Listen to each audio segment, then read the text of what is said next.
Herkese merhabalar, kanalımıza hoş geldiniz. Bu videoda sizlere yapımı çok basit, görüntüsü de çok şık olan bir telefon çantası modeli paylaşacağım. Bakın şu şekilde çok güzel bir çanta oldu. Uzun kulp olarak çalıştık. Kapak detayında şöyle çıt çıt kullandık. Çantamda kullandığım malzemem pamuklu makrame iplik tercih ettim. Şu şekilde kalınlığını göstereyim. Siz dilerseniz polyester iplik, kağıt iplik de tercih edebilirsiniz. Çantamda yaklaşık olarak 140-150 gram kadar iplik yeterli oldu. İpliğime uygun da 3 milim tığ tercih ettim. Çantamın ölçülerini video içerisinde veriyor olacağım. Videoya geçmeden önce de küçük bir hatırlatma yapmak istiyorum. Kanalımıza ücretsiz bir şekilde abone olabilirsiniz. Videolarımızı izledikten sonra da beğen butonuna basmayı unutmayın diyoruz. Ve bu hatırlatmadan sonra da dilerseniz şimdi modelin yapımına geçelim. Öncelikle modelimize zincir çekerek başlayacağız. Şöyle bir kilit zincir yaptım. 23 tane zincir çekeceğiz. Bu ilk zincirlerimizi mümkün olduğunca sıkmadan gevşek yapalım. Her zaman ilk zincirleri gevşek yaparsak bu başlayış için kolay olacaktır batmak için. 23 tane zincirlerimizi çekelim. 23 tane zincir çektim. Bir tane de dönüş zinciri çekiyorum. Yani 23 artı 1 olmuş oluyor. Toplamda 24 tane zincirimiz olmuş oldu. Şimdi şurada 1, 2, 3. zincirime şöyle batarak bir tane sık iğne yapıyorum. Hemen buradaki sık iğnemize işaretleyici takalım. Dönüşlerimiz karışmasın. Yine burada devam ediyorum. Her bir sık iğneme bir tane zincirime bir tane sık iğne olacak şekilde böyle sıramın sonuna kadar sık iğnelerimi yapacağım. Sıramın sonuna kadar sık iğneleri yapalım. Yine oradan devam edelim. Sıramın sonuna geldim. Şimdi burada son zincirime de şöyle sık iğne yapıyorum. Şimdi burası bizim köşemiz olacak. Buraya 3 tane daha 1 2 3 tane daha sık iğne yaptım. Burası bizim köşe olmuş oldu. 1 2 3 4 tane sık iğnemiz olmuş oldu köşede. Şimdi burada yine karşıdan devam ediyorum. Şurada bakın tam karşısına denk gelen zincirlerime batarak yine burada da normal bir şekilde sık iğnelerimi oluşturuyorum. Sıramın sonuna kadar bu şekilde sık iğnelerimizi yapalım. Şurada kalan ipimizi de içine yürütebiliriz. Bu şekilde. Sıramın sonunda da burada son sık iğnemi yaptıktan sonra aynı boşluğa 2 tane daha sık iğne yapıyorum. Burada da bir arttırma yapmış olduk. Şimdi burada başladığımız kısma geldim. Burada işaretlediğimiz yere şöyle ilmek kaydırma ile birleştiriyorum. Evet, burada bir zincir çekiyorum. Ve yine aynı şekilde şimdi diğer kısma geçmiş olduk. İkinci sıramıza. Burada bakın şuraya, şu kısma tam dibine batarak sık iğne yapıyoruz. Burada yine işaretleyicimi takayım. Şu kısma. Yine buradan devam ediyorum. Şimdi burada da yaptığımız sık iğnelere birer tane olacak şekilde sık iğneler yapacağız. Yani hiçbir eksiltme, arttırma yapmadan bütün sıra boyunca sık iğne yapacağız. Köşelerde arttırma yapmıyoruz bu sefer. Bu şekilde dönelim. Şu başladığımız kısma gelene kadar sık iğnelerimizi yapalım. Son sık iğnemi de yaptım. Şimdi burada bakın şurası, şu kısım kafanızı karıştırmasın. Şurası bizim ilmek kaydırma yaptığımız yer. Bakın şöyle göstereyim. Şurası ilmek kaydırma yaptığımız yer. Şurası son sık iğnemiz.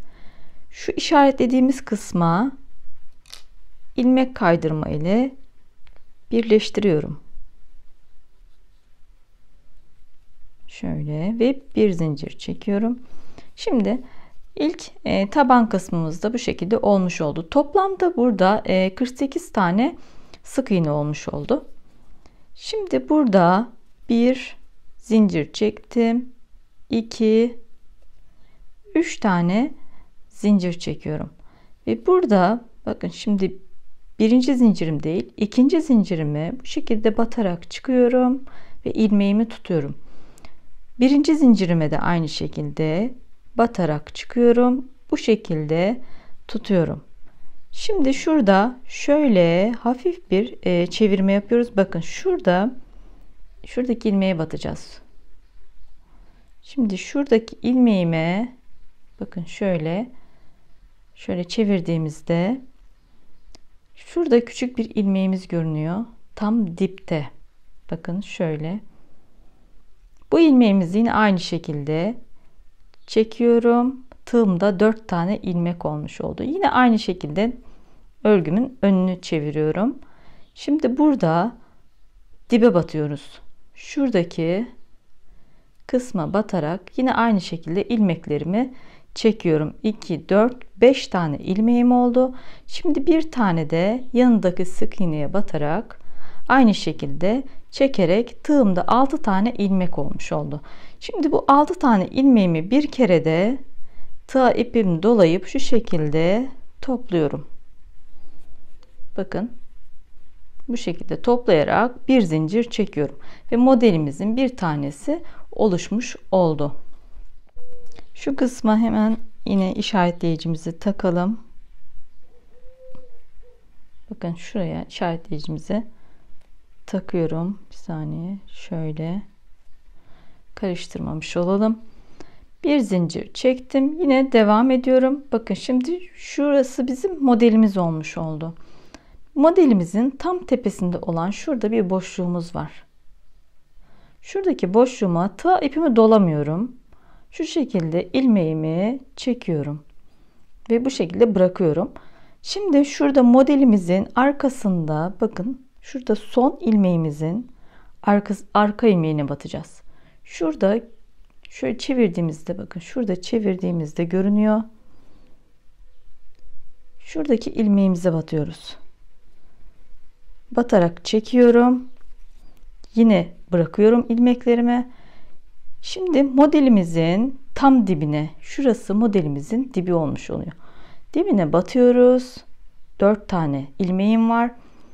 Yanındaki sık iğneme de batıyorum aynı şekilde 5 tane ve diğer yanındakine de batarak şu şekilde tığımda 6 tane ip olmuş oldu. İlmeğim olmuş oldu yani. Hepsini, bütün ilmeklerimi şöyle tığ ipimi dolayarak bir kere de çekiyorum ve modelimi oluşturmuş oluyorum. Bir zincir çekerek tamamlıyorum. Bakın şu şekilde şöyle bir görüntüsü olmuş oldu. Yine yapalım. Şöyle dibine batıyorum. Modelimin arkasındaki bakın şurada modelimin arkasında ilmeğim var. Bu ilmeğimi alıyorum ve modelin dibine batıyorum. Bir yanındakine ve bir yanındakine, yani 6 tane ilmeğim olmuş oldu. Hepsini bir kere de çekiyorum. Yine modelin tepesine batıyorum tam. Sonra modelin son ilmeğimin arkasına, yine modelimin dibine ve 2 tane de şöyle boşalacak şekilde boş olan ilmeklerime alarak şöyle bir kere de topluyorum. Bakın arka ilmeğini bakın karıştırmayalım. Şöyle ön taraftan değil arka ilmeğime batarak alıyorum. Ve yine burası bizim modelimizin tam çıktığımız yer. Ve 2 tane de boş olan sık iğnelerime batarak ilmeklerimi çekiyorum. Bakın bu şekilde modelimiz çıkmaya başladı. Dibe batıyorum. 2 tane de boş olarak sık iğnemi batarak 6 ilmeğimi bir kere de çekiyorum.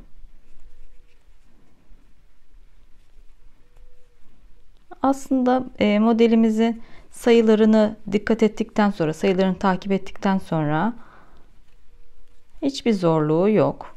Gayet kolay ve zevkli bir model oldu. Bu batma kısımlarına dikkat etmeniz gerekiyor.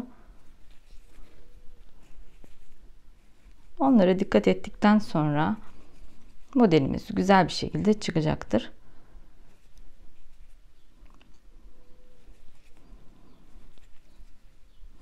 Evet, bu şekilde sıramızın sonuna kadar, başladığımız noktaya kadar gelelim.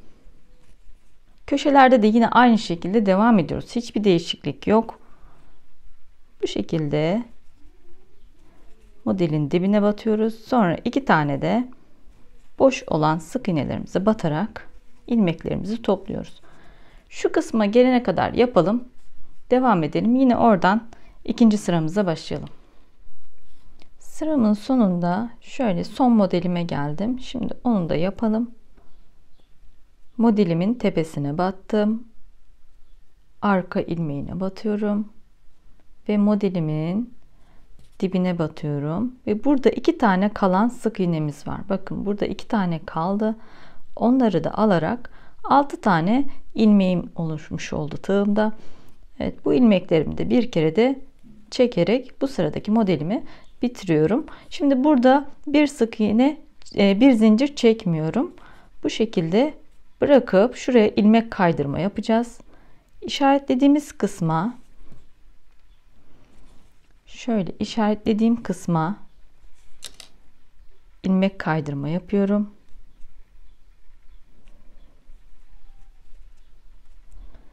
Böyle birleştirmiş oldum. 1 2 zincir çekiyorum, diğer sırama geçiyorum. Şimdi burada şöyle örgümü çeviriyorum ve arkadan yapacağız. Yani ters tarafından devam edeceğiz. Bu sırada 2 zincir çektikten sonra şimdi burada, şurada bakın, şurası modelimizin tepesi. Yani üst kısmı oluyor. Bakın şurada boşluklar var. Şuraları bizim modellerimiz. Bakın şöyle çevirdiğimizde arkada da belli oluyor. Şu kısım, yani şurası modelimizin tam tepe noktası oluyor. Şimdi buradaki zincir çektikten sonra tığ ipimi doluyorum ve burada şu modelimizin tepesine, yani dip noktamıza batıyorum. Bu şekilde çıkarak bir tane trabzan yaptım. Yarım trabzan yapıyorum. Bakın yine aynı noktaya batıyorum. Tığ ipimi dolayıp aynı şekilde bu boşluğa 2 tane yarım trabzan yapmış oldum. Hemen buradaki işaret takalım şurada ilk yarım trabzanımıza, karıştırmayalım. Burada modellerimizin tam tepe noktalarına batacağız. Şimdi bakın şurası, şurada boşluk, gördüğümüz boşluğa yarım trabzanımızı yapıyoruz. 2 tane olacak şekilde yarım trabzanlarımızı yapacağız. Bakın şurası bizim modelimiz oluyor. Şöyle battığımızda, arkaya da baktığımızda bakın tam modelimizin tepesine batmış oluyoruz. Buralara batarak yarım trabzanlar oluşturacağız. Çift olacak şekilde yarım trabzanlar oluşturacağız. Şuraya bakın, şu boşluk değil, şu boşluğa batarak devam edeceğiz. Bu şekilde devam edelim. Tığ ipimizi doluyoruz ve modelimize bakın.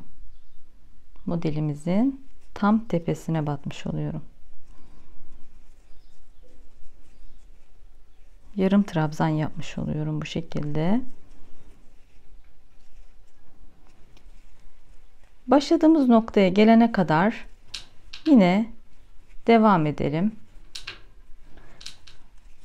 Şu kısma gelene kadar yarım trabzanlarımızı yapalım, gelelim. Sıramın sonuna geldim. Şimdi modelimin yine tepesine 2 tane yarım trabzanlarımı yaparak bu sırayı da bitiriyorum. Bakın burada şöyle modelimizin ortasına batmış olduk. Tam tepe noktasına. Şimdi burada ilmek kaydırma yapıp birleştirelim. İşaretlediğimiz yere şu şekilde. Burada 1, 2, 3 tane zincir çekiyorum. Şimdi burada ikinci zincirime yine batıyorum.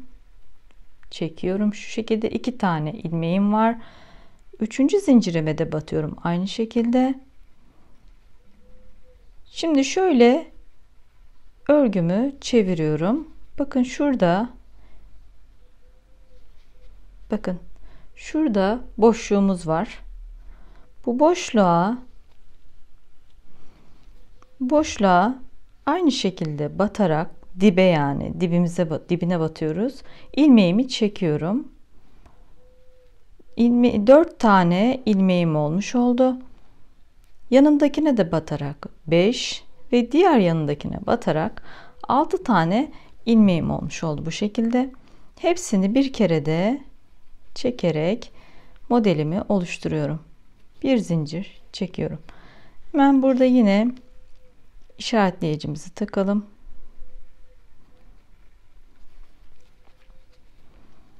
Şimdi yine aynı modelimizi daha önce gösterdiğim gibi önce tepesine, modelimizin tepe noktasına, sonra son ilmeğimizin arkasına, bakın şuraya arka kısmı çekerek alıyoruz ve dibine batıyoruz.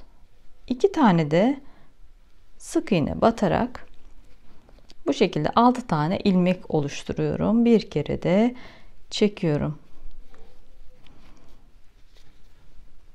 Modelimiz bu şekilde devam edecek. Bakın şu arka kısmı alıyorum. Dibine batıyorum. 2 tane de sık iğne batarak bu şekilde bir kere de çekiyorum. Aslında modelimizin hiçbir zorluğu yok. Sadece batacağımız yerlere dikkat edince modelimiz oluşuyor zaten. Çok kolay, çok da güzel bir duruşu var modelin. Bu modeli farklı iplerle de deneyebilirsiniz. Ben pamuklu makrame kullandım. Siz kağıt iplik, rafya iplik, daha farklı polyester iplik de tercih edebilirsiniz. Farklı ipliklerde de modelimiz güzel duracaktır eminim. Çok güzel, tam bir yaz modeli diyebiliriz. Makrame ipliklerin de çalışmasını ben seviyorum. Çantalar özellikle çok güzel duruyor. Yazında kullanımları çok rahat. İstediğiniz çeşitte iplik kullanabilirsiniz.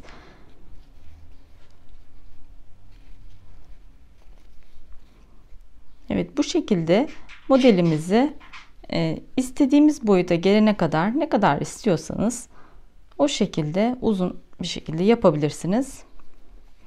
Şimdi normal telefon çantası boyutunda yapacağım ben. Bu şekilde yapıp istediğiniz boya gelene kadar yapalım. Bakın şöyle modelimi de göstereyim. Bu şekilde ilerletelim. Ben telefon çantası boyutunda yapacağım. O şekilde biraz ilerleyeyim. Daha sonra oradan yine modelimize devam edelim. Ben modeli istediğim uzunluğa gelene kadar çıktım. Son trabzanımı da, yarım trabzanımı da yapıyorum. Burada sıramın sonundayım. Şurayı yine ilmek kaydırma ile birleştiriyorum. Ve yapımını tamamlamış oldum. Modellerim bitmiş oldu. Şöyle sırasına bakacak olursak model sırasına 1, 2, 3, 4, 5, 6, 7, 8, 9 sıra. 9 sıra modelimi uygulamış oldum. Ölçülerine bakalım. Şöyle yaklaşık olarak 18 santim boyu oldu. Eni de 13 santim eni de olmuş oldu. Siz aslında telefonunuzu da baz alabilirsiniz. Telefonunuzun ölçüsüne göre de yapabilirsiniz. Ama bu boyutlarda, bu ölçülerde telefon çantası gayet normal, standart bir telefon çantası olmuş oluyor. Şimdi burada bitirelim. Şöyle keseyim. Bu kısmı da bitirdik. Şimdi şurada aparat kısmımız var. Aparat kısmımızı yapalım. Aparat kısmını yaparken şimdi şurada son yaptığımız modelden 3 model, tam ortasından 3 modeli ayırıyoruz. Şöyle bakalım.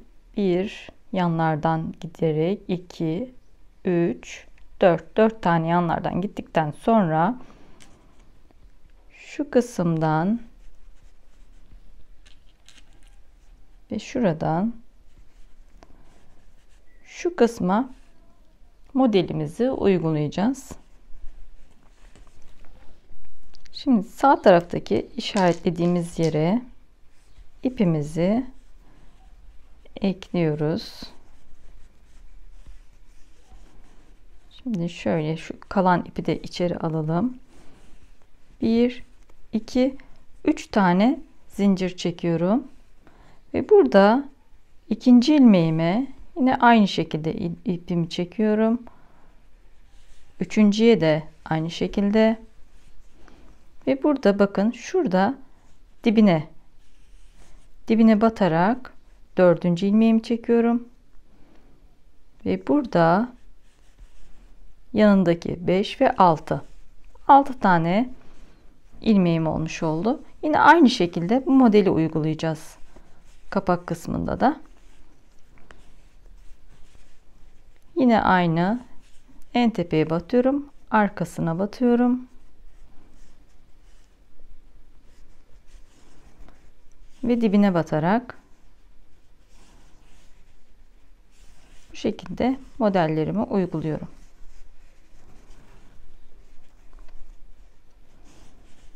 Üç tane modelimiz olacak burada. Siz geniş yapmak isterseniz 4 model, 5 model de ayırabilirsiniz. Tabii o seçenek de var. Öyle de yapabilirsiniz. Yani küçük bir kapak yapacağımız için bu şekilde yapmak istedim. Şimdi burada 3 modelimizi uyguladık. Bakın şimdi şunu çıkartalım. Burada tığ ipimi doluyorum ve son yaptığım modelimin dibine, bakın şu boşluğuma bir tane ikili trabzan yapıyorum. Bu dönmemiz için ve kenarların iyi durması için. Bir zincir çekiyorum ve örgümü şu şekilde çeviriyorum. Bir zincir daha çekiyorum. 2 zincirle. Şimdi buraya şu boşluğumuza bakın, örneğimizin dibine şu şekilde yarım trabzanlar yapacağız. Çift olacak şekilde. Burada uyguladığımız modelin aynısını burada da yapacağız.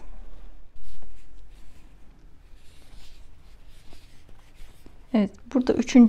yarım trabzanımı da yapıyorum. 3. modelime. Şimdi burada sıramın sonunda şurada zincirimiz vardı. Trabzanımız vardı. Şimdi oraya da bir yarım trabzan yaparak dönüşümüzü o şekilde bitireceğiz. 1 2 3 zincir çekiyorum. Birinci zincirime batıyorum. İkinciye de batıyorum. Şu şekilde şurada bakın şurada dibine batıyorum. 3 4 5 6 tane yine ilmeğim olmuş oldu. Bir kere de çekerek modelimi yapıyorum. Arka ilmeğimi batıyorum. Dibine 4 5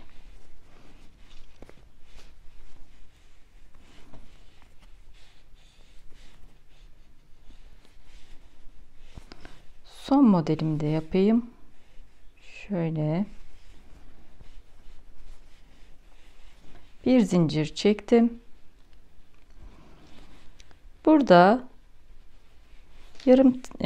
ikili trabzan yapacağız. En sonda yine ikili trabzan yapıyorum.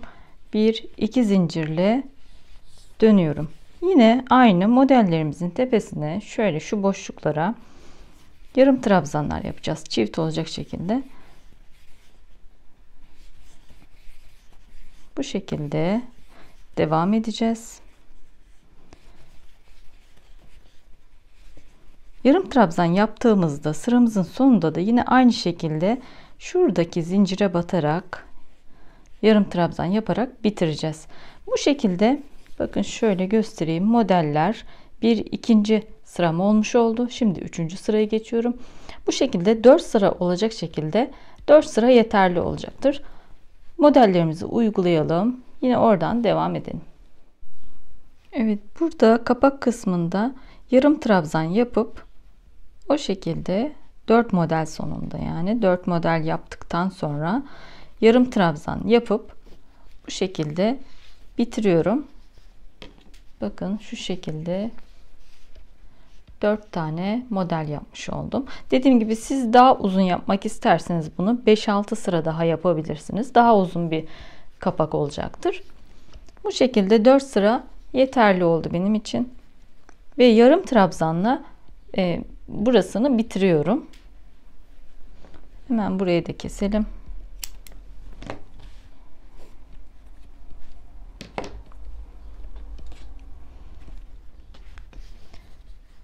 Bu kısmı da yaptıktan sonra şimdi kulp kısmına geçelim. Kulp kısmımız için de şöyle öncelikle uzunca bir iplik bırakıyorum dikmek için. Sonra bir ilmek yapıyorum. Şöyle 1-2 zincir çekiyorum. İkinci zincirime batarak çekiyorum. Tığımda 2 tane ilmeğim var. Bir kere de çekiyorum. Şimdi şurada bakın, şurada altta görünen ilmeğimiz var. Şöyle 2 tane bakın.